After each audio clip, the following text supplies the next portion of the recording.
अस्सलाम वालेकुम students, welcome to the class of science. Students, step number 4 पढ़ रहे थे हम, heat and temperature.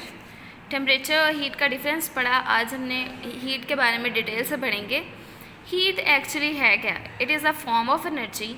It flows from the object at high temperature to an object at lower temperature. Heat energy की एक किस्म है जो कि एक ज़्यादा टेम्परेचर वाले ऑब्जेक्ट से एक कम टेम्परेचर वाले ऑब्जेक्ट की तरफ मूव करती है, फ़्लो करती है।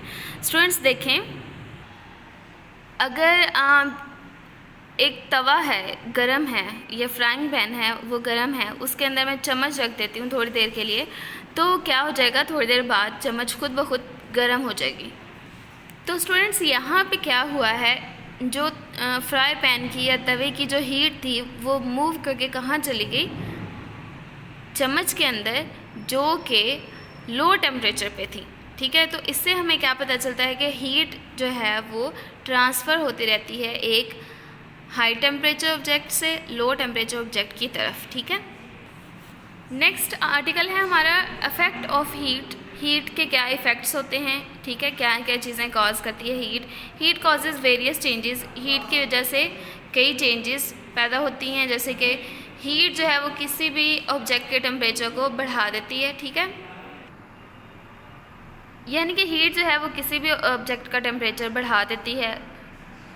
जैसे कि अभी मैंने आपको एक फ्राई पैन और चम्मच वाली एग्जांपल दी थी। स्टूडेंट्स, आगे लिखा हुआ है, kitchen thermometers are used to ensure that harmful microorganisms present in meat or poultry are killed and the food is not overcooked losing nutrients।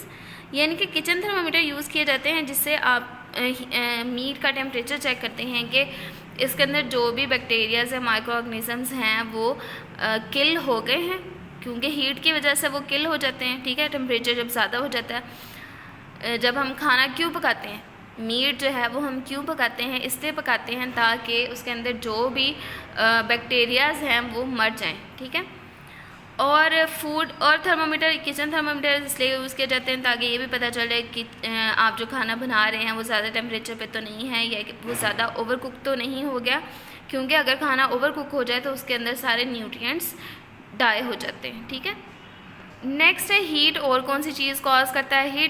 Heat causes changes of state of matter. ठीक है, ये state of matter यानी कि अगर कोई भी चीज़ solid है तो उसको लिक्विड बना देता है, अगर कोई चीज़ लिक्विड है तो उसको गैस बना देता है। ये कौन करता है? हीट करती है। जैसे कि देखें, अगर आपने फ्रीज़र में से बर्फ़ निकाली है, उसको अपने हाथ पे रखें थोड़ी सी देर के लिए, तो वो क्या होगी? मेल्ट होना शुरू होगी, यानी कि स्टेट ऑफ मैटर चेंज हो गई। जब आइस थी तब वो सॉलिड थी और फिर वो मेल्ट हुई तो वो पानी बन गया, यानी कि लिक्विड बन गया, तो स्टेट ऑफ मैटर चेंज हो गई। इसी तरह अगर पानी को आप बॉईल करते हैं, उसे हीट देते हैं, तो वो पानी जो है वो गैस बन के, भाप बन के उड़ जाएगा। यहाँ पे भी स्टेट ऑफ मैटर चेंज हो गई, लिक्विड था वो गैस बन गया। इसके अलावा हीट कॉजेज़ बर्निंग।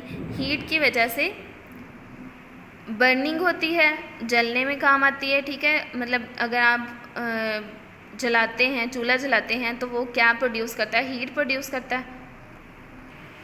वैसे भी स्टूडेंट्स, जब आप माचिस जलाते हैं, जब दो चीज़ों को आपस में रगड़ते हैं तो वहाँ पे हीट प्रोड्यूस होती है, तो हीट की वजह से आग लग जाती है। ठीक है, रगड़ की वजह से। नेक्स्ट है हीट कॉजेज एक्सपेंशन। हीट जो है वो फैलाती है किसी भी सब्सटेंस को, उसका वॉल्यूम इंक्रीज़ कर देती है। कैसे इंक्रीज़ करती है? जब किसी भी चीज़ को हीट किया जाता है, हीटअप किया जाता है, तो उसके मॉलिक्यूल्स के अंदर मूवमेंट तेज़ हो जाती है और वो एक्सपेंशन का बाइस बनती है। ठीक है, जैसे कि सॉलिड्स हैं वो भी एक्सपेंड करते हैं हीटअप होने पे। इसके एग्जांपल ये है कि जो रेलवे ट्रैक्स हैं, ये रेलवे ट्रैक्स आपको नज़र आ रहे हैं, रेलवे की ट्रेन की जो पटड़ी होती है उसके बीच में थोड़ा थोड़ा गैप छोड़ा जाता है। वो क्यों छोड़ा जाता है? क्योंकि ये जो मेटल है इसको डायरेक्ट हीट मिलती है तो ये एक्सपेंड होकर थोड़ा सा बढ़ जाता है। या फिर जब ट्रेन ऊपर से गुजरती है तो वो भी हीट प्रोड्यूस होती है, फ्रिक्शन होती है, रगड़ लगती है, तो इसकी वजह से भी हीट प्रोड्यूस होती है, तब भी ये एक्सपेंड कर जाता है। नेक्स्ट है liquid expends on heating. Liquid भी हीट अप करने पे एक्सपेंड होते हैं, जैसे कि मरकरी है एक ऐसा लिक्विड है जो थर्मोमीटर में पाया जाता है, ठीक है। वो जब आप किसी भी चीज़ का टेम्परेचर चेक करते हैं तो मरकरी जो है वो एक्सपेंड करने लग जाता है, तो वो किस पोजीशन तक एक्सपेंड किया है उसने, उससे आपको क्या पता चलता है कि किसी भी चीज़ का टेम्परेचर क्या है, ठीक है। स्टूडेंट्स, सारे लिक्विड, सारी सॉलिड्स एक्सपेंड नहीं करते, कुछ हैं जो एक्सपेंड करते हैं, कुछ हैं जो नहीं भी करते, ठीक है। Gases also expand on heating, gases भी हीट अप होने पे एक्सपेंड होती हैं। इसके लिए एक एक्टिविटी करते हैं।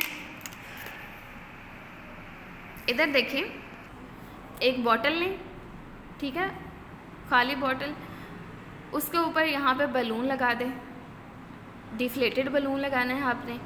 फिर इसके बाद आपने क्या करना है, एक बाउल लेना, उसके अंदर पानी, गर्म पानी डाल लेना है, ठीक है, हॉट वाटर। अब ये बॉटल उठा के इस हॉट वाटर में रख देनी है, तो क्या हो गया, बलून थोड़ा सा फूल जाएगा खुद ब खुद। वो कैसे फूला, क्योंकि पानी गर्म था और इसके अंदर की हवा गर्म हुई और वो एक्सपेंड हुई हीटअप होने पे। फिर जब इसको हम यहाँ से निकालेंगे, रिमूव करेंगे, तो बलून फिर डिफ्लेट हो जाएगा आहिस्ता आहिस्ता जब ये ठंडा होगा। तो स्टूडेंट्स, इससे हमें क्या पता चला है कि गैसेस भी हीटअप होने पे एक्सपेंड होती हैं। स्टूडेंट्स, नेक्स्ट है हमारा topic transfer of heat. Heat transfer होती है एक ऑब्जेक्ट से दूसरे ऑब्जेक्ट की तरफ। ये मैंने आपको वेरी बिगनिंग हमने ये डिस्कस किया था, एक वो फ्राई पैन और चम्मच की एग्जांपल के साथ। ये वही बात उन्होंने दोबारा बताई हुई है, ये एक्टिविटी भी उन्होंने वही बताई हुई है। Take a glass, pour some very hot water in it. एक ग्लास लें, उसके अंदर थोड़ा सा गर्म पानी डालें, बहुत गर्म पानी डालना है आपने। डिप अ मेटल स्पून, उसके अंदर एक स्पून डाल देनी है, ठीक है, जो कि ग्लास के अंदर आधी पानी के अंदर हो, आधी पानी से बाहर हो। तो यहाँ से जब वो स्पून गर्म होगी तो आहिस्ता आहिस्ता वो उसकी टिप तक वो स्पून गर्म हो जाएगी। इससे क्या पता चलता है कि हीट ट्रांसफ़र हुई है। स्टूडेंट्स, हीट ट्रांसफ़र के 3 मेथड्स हैं जिनके बारे में हम डिटेल से कल पढ़ेंगे। एक है कंडक्शन, दूसरा है कन्वेक्शन और तीसरा है रेडिएशन। ये 3 मोड्स ऑफ हीट ट्रांसफ़र हैं। आज का स्टूडेंट्स लेसन इतना ही था, बाकी हम पढ़ेंगे कल। तब तक के लिए अल्लाह हाफिज़।